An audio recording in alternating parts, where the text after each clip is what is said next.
Lecturas de la tercera semana del tiempo ordinario, sábado 27 de enero de 2024.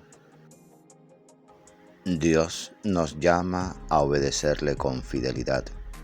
Jesús nos invita a tener fe a pesar de los problemas. Catholic Back. Reflexión y fe. Una puerta a la esperanza.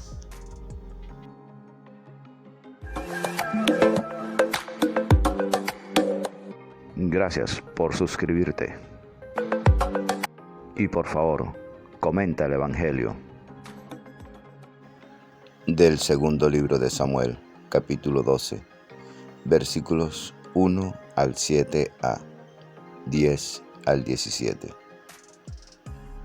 En aquellos días, el Señor envió a Natán a ver a David, y llegando a su presencia le dijo: había dos hombres en una ciudad, uno rico y el otro pobre.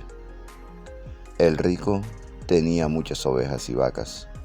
El pobre, en cambio, no tenía más que una cordera pequeña que había comprado. La alimentaba y la criaba con él y con sus hijos. Ella comía de su pan, bebía de su copa y reposaba en su regazo. Era para él como una hija. Llegó un peregrino a casa del rico y no quiso coger una de sus ovejas o de sus vacas y preparar el banquete para el hombre que había llegado a su casa, sino que cogió la cordera del pobre y la aderezó para el hombre que había llegado a su casa. La cólera de David se encendió contra aquel hombre y replicó a Natán: vive el Señor que el hombre que ha hecho tal cosas es reo de muerte. Resarcirá 4 veces la cordera por haber obrado así y por no haber tenido compasión. Entonces Natán dijo a David: tú eres ese hombre. Pues bien, la espada no se apartará de tu casa jamás por haberme despreciado y haber tomado como esposa a la mujer de Urías, elitita. Así dice el Señor: yo voy a traer la desgracia sobre ti. Desde tu propia casa cogeré a tus mujeres ante tus ojos y las entregaré a otro que se acostará con ellas a la luz del mismo sol. Tú has obrado a escondidas. Yo, en cambio, haré esto a la vista de todo Israel y a la luz del sol. David respondió a Natán: he pecado contra el Señor. Y Natán le dijo: también el Señor ha perdonado tu pecado. No morirás. Ahora bien, por haber despreciado al Señor con esa acción, el hijo que te va a nacer morirá sin remedio. Natán se fue a su casa. El Señor hirió al niño que la mujer de Urías había dado a David y cayó enfermo. David oró con insistencia a Dios por el niño, ayunaba y pasaba las noches acostado en tierra. Los ancianos de su casa se acercaron a él e intentaban obligarlo a que se levantara del suelo, pero no accedió, ni quiso tomar con ellos alimento alguno. Palabra de Dios, te alabamos, Señor.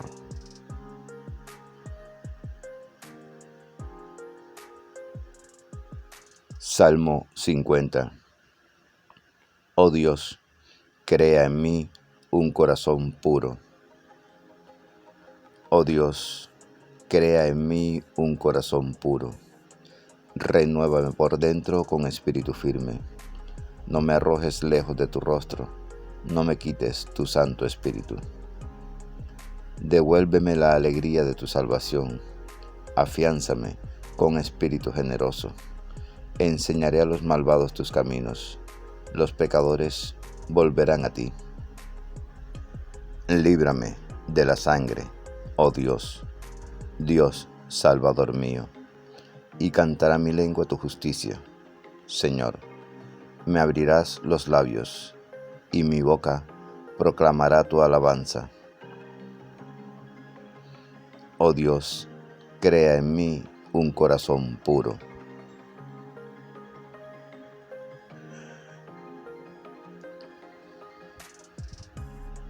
Lectura del Santo Evangelio según San Marcos, capítulo 4, versículos 35 al 41. Por la señal de la Santa Cruz de nuestros enemigos, líbranos, Señor, Dios nuestro. En el nombre del Padre, del Hijo y del Espíritu Santo. Amén. Aquel día, al atardecer, dice Jesús a sus discípulos: Vamos a la otra orilla. Dejando a la gente, se lo llevaron en barca como estaba. Otras barcas lo acompañaban. Se levantó una fuerte tempestad y las olas rompían contra la barca hasta casi llenarla de agua. Él estaba en la popa, dormido sobre un cabezal. Lo despertaron diciéndole: Maestro, ¿no te importa que perezcamos? Se puso en pie, increpó al viento y dijo al mar: Silencio, enmudece.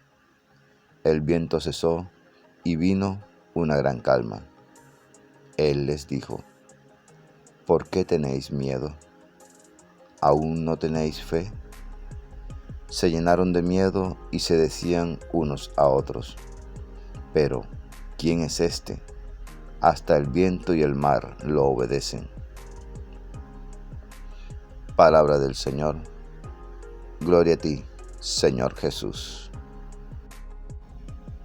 Ven, Espíritu Santo, ven por medio de la poderosa intercesión del Inmaculado Corazón de María, tu amadísima esposa.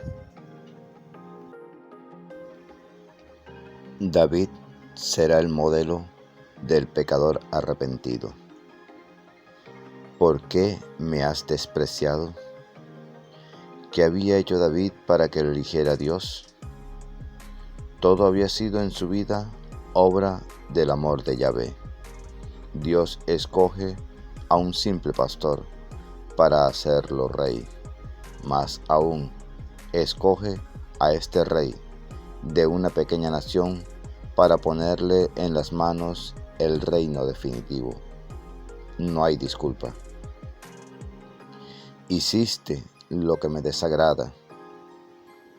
David fácilmente olvida que Yahvé no quiere ceremonias exteriores, sino la pureza del corazón y la justicia con el prójimo. Mataste a Urías y tomaste a su esposa.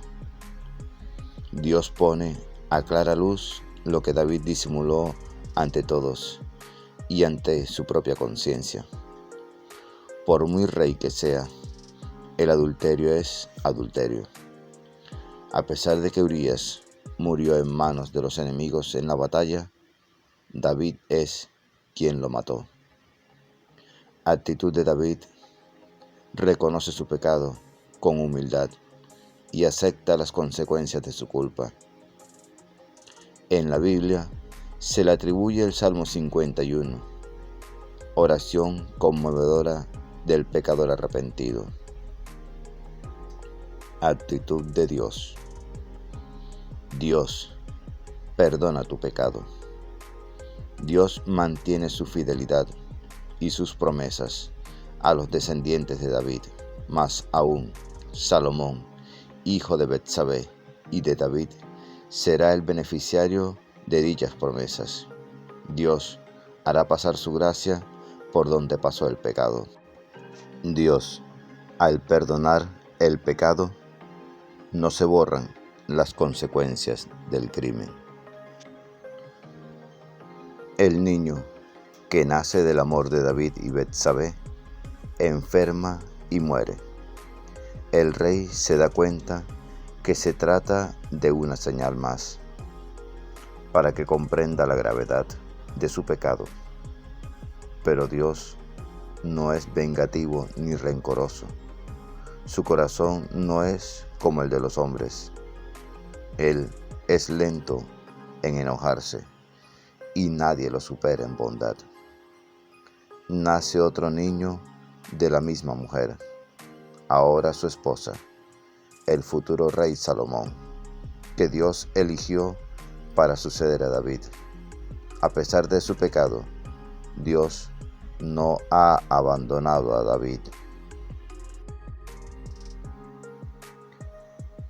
Lo llevaron en la barca así como estaba. Quizás es una alusión al agotamiento de Jesús después de una jornada de predicación. Un hombre, no un superhombre. ¿Por qué no tienen fe? Jesús no los reprende por su temor a la tempestad, sino por no haber superado el miedo, pues estaban trabajando por el reino de Dios, y con ellos estaba Jesús. Los discípulos de Jesús estaban llenos de admiración por él, y con esto demostraban que no lo conocían bien todavía, pues se admira a un campeón, o a un líder, o a un santo, o a un actor de cine. Pero la noche en que Jesús se encaró con el temporal, lo vieron de repente como aquel a quien obedece la naturaleza. En adelante Jesús seguirá siendo su maestro y su amigo, pero ya había entrado la duda en su mente. ¿Quién será este?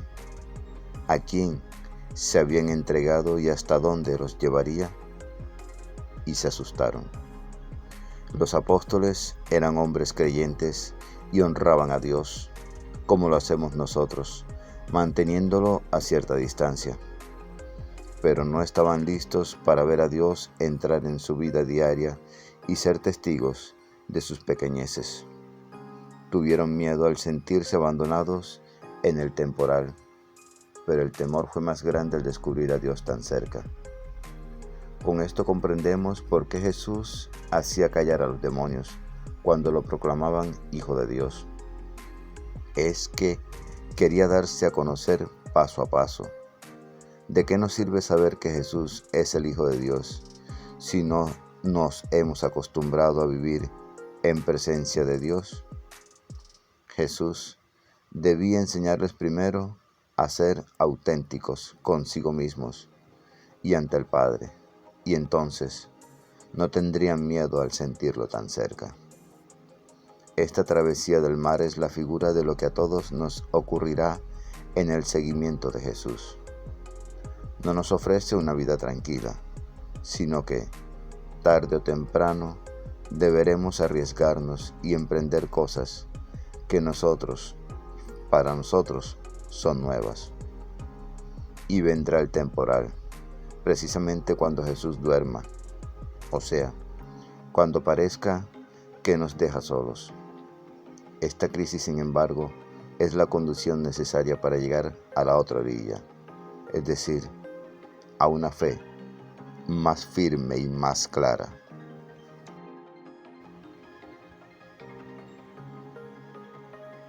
Señor Dios, Padre Todopoderoso, tú eres nuestra luz y nuestra salvación.